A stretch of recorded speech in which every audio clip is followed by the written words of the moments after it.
जन्म, यह शब्द अपने भीतर एक सीमा को समेटे हुए है, क्योंकि जिसका जन्म होता है उसका अंत भी निश्चित होता है। इस संसार में जो भी आया है वह कभी ना कभी समाप्त हुआ है। देवता, दानव, राशि, यहां तक कि स्वयं ब्रह्मा का भी एक काल निश्चित है। लेकिन अगर मैं आपसे कहूं कि एक शक्ति ऐसी भी है जिसका न कोई जन्म हुआ और न कभी अंत होगा, एक ऐसी सत्ता जो समय के शुरू होने से पहले भी थी और समय के खत्म होने के बाद भी रहेगी, तो क्या आप विश्वास करेंगे? वो शक्ति है महादेव। लेकिन अगर महादेव का जन्म नहीं हुआ तो वह अस्तित्व में कैसे आए? क्या वह हमेशा से थे, या उनके प्रकट होने के पीछे भी कोई ऐसा रहस्य है जिसे जानकर आपका मन, आपकी आत्मा और आपका अस्तित्व सब कुछ बदल जाएगा? आज की यह कथा आपको उसी सत्य के करीब ले जाएगी। आंखें बंद करके कल्पना कीजिए, एक ऐसे समय की जब कुछ भी नहीं था, न दिन, न रात, न आकाश, न पृथ्वी, न हवा, न जल, न अग्नि। चारों ओर सिर्फ शून्य था। इतना गहरा शून्य कि वहां विचार भी जन्म नहीं ले सकता था। और उसी अनंत शून्य में एक चेतना थी। न उसका कोई आकार था, न कोई सीमा, लेकिन वही सबसे बड़ी शक्ति थी। वही चेतना शिव थी। शिव यानी जो नहीं है और जो सब कुछ है। शिव कोई शरीर नहीं है, शिव एक ऊर्जा है। एक ऐसी ऊर्जा जो हर कण में बहती है। उसी ऊर्जा से एक कंपन हुआ और उस कंपन से प्रकट हुए भगवान विष्णु। जब विष्णु जी ने अपनी आंखें खोली तो उन्होंने खुद को एक अनंत सागर में पाया। उन्होंने चारों ओर देखा और पहली बार उनके भीतर एक प्रश्न उठा, मैं कौन हूं? मेरा जन्म कैसे हुआ? तभी उनकी नाभि से एक कमल प्रकट हुआ और उस कमल से जन्म हुआ ब्रह्मा का। ब्रह्मा जी ने अपनी आंखें खोली और चारों ओर देखा, लेकिन उन्हें कुछ समझ नहीं आया। उन्होंने विष्णु से पूछा, क्या आपने मुझे बनाया है? विष्णु ने कहा, नहीं, मेरा भी जन्म अचानक हुआ है। समय बीतता गया और धीरे धीरे ब्रह्मा जी ने सृष्टि की रचना शुरू की। ग्रह, तारे, आकाश, पृथ्वी, जीवन, सब कुछ बनने लगा। लेकिन एक दिन एक विचार ने जन्म लिया। एक ऐसा विचार जिसने ब्रह्मांड की शांति को तोड़ दिया। वह था अहंकार। ब्रह्मा जी ने कहा, मैं सृष्टि का रचयिता हूं, इसलिए मैं सबसे बड़ा हूं। विष्णु जी ने कहा, मैं सृष्टि का पालन करता हूं, इसलिए मैं सबसे बड़ा हूं। यह विवाद बढ़ता गया और तभी अचानक पूरा ब्रह्मांड कांप उठा। एक ऐसी गर्जना हुई जिसे सुनकर समय भी ठहर गया और उनके सामने प्रकट हुआ एक अनंत अग्निस्तंभ। उसकी चमक इतनी तेज थी कि करोड़ों सूरज भी उसके सामने फीके लग रहे थे। उसका अंत ऊपर अनंत में खो गया था और उसकी जड़ें नीचे अनंत में समा गई थीं।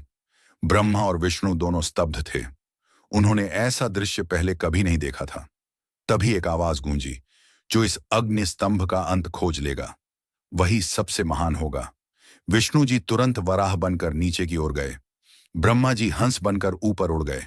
हजारों साल बीत गए, युग बीत गए। विष्णु जी नीचे जाते रहे, लेकिन अंत नहीं मिला। आखिरकार उन्होंने रुककर सोचा, यह अंतहीन है, यह कोई साधारण शक्ति नहीं हो सकती, और उन्होंने हार स्वीकार कर ली। लेकिन ब्रह्मा जी का अहंकार अभी भी जिंदा था।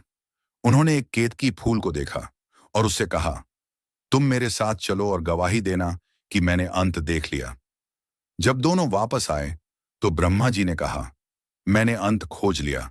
तभी अचानक उस अग्नि स्तंभ से एक भयंकर विस्फोट हुआ और उस प्रकाश से प्रकट हुए महादेव। उनकी जटाओं से आकाश कांप रहा था। उनकी आंखों में विनाश और सृजन दोनों दिखाई दे रहे थे। उनका स्वर गूंजा, ब्रह्मा, तुमने झूठ कहा है और झूठ अहंकार से जन्म लेता है। उसी क्षण शिव जी ने ब्रह्मा को श्राप दिया कि पृथ्वी पर उनकी पूजा नहीं होगी, और केतकी फूल को भी श्राप दिया कि वह उनकी पूजा में कभी स्वीकार नहीं होगा।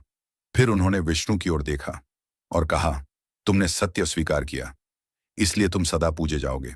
उसी क्षण ब्रह्मा और विष्णु समझ गए कि शिव का न कोई जन्म है और न कोई अंत। शिव ही आदि हैं, शिव ही अंत हैं, शिव ही सृष्टि हैं और शिव ही विनाश हैं। लेकिन महादेव केवल शांत नहीं है। जब अधर्म बढ़ता है, जब अन्याय अपनी सीमा पार करता है, तब वही शिव महाकाल बन जाते हैं। महाकाल यानी काल के भी काल, मृत्यु के भी स्वामी कहा जाता है। जब पहली बार मृत्यु ने जन्म लिया तो वह खुद डर गई। उसने शिव से पूछा, क्या मैं आपसे भी शक्तिशाली हूं? शिव मुस्कुराए और बोले, तुम मेरा ही एक हिस्सा हो। और उसी दिन से मृत्यु भी महादेव के अधीन हो गई।